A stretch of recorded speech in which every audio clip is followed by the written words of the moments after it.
Bonjour mes amis, j'ai intitulé cet écho pour le dimanche qui est entre l'Ascension et la Pentecôte, un dimanche en apesanteur. Vous allez voir pourquoi. Curieux ce dimanche, Jésus semble parti et l'Esprit pas encore arrivé. Serions-nous devenus orphelins? Non. D'abord c'est parce que Jésus ne cesse pas d'être là. Plus que jamais sa figure se dessine à nos yeux après son départ pour la gloire.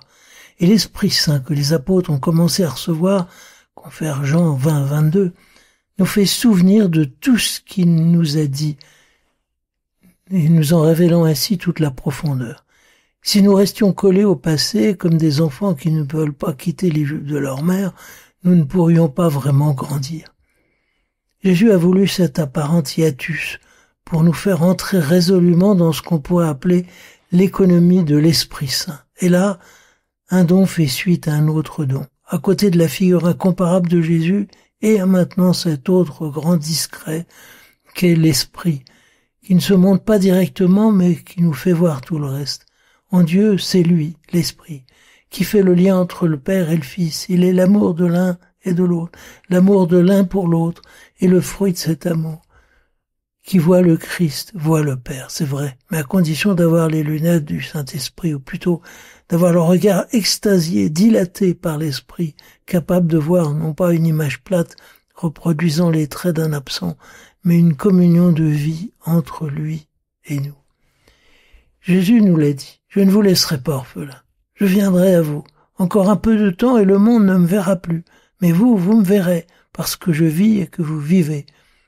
En ce jour-là, vous connaîtrez que je suis en mon Père, et vous en moi, et moi en vous.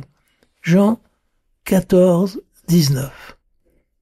Vous me verrez parce que je vis et que vous vivez. Pesons bien ces mots. Jésus n'est pas un souvenir, un météore qui est passé un jour dans notre ciel.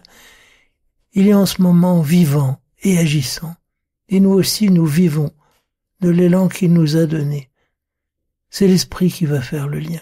Notre façon de voir Jésus, c'est d'avancer dans la vie, de répondre à son appel, de rebondir dans les difficultés, mais surtout de prendre le temps de le contempler avec cette foi qu'il a éveillée en nous. Il deviendra ainsi de plus en plus réel pour nous. Comme les apôtres au bord du lac, nous n'aurons plus à nous interroger pour savoir si c'est vraiment lui qui était là et qui agissait. Ils savaient bien, eux, que c'était le Seigneur. À bientôt, bonne fête de l'Ascension. À dimanche prochain.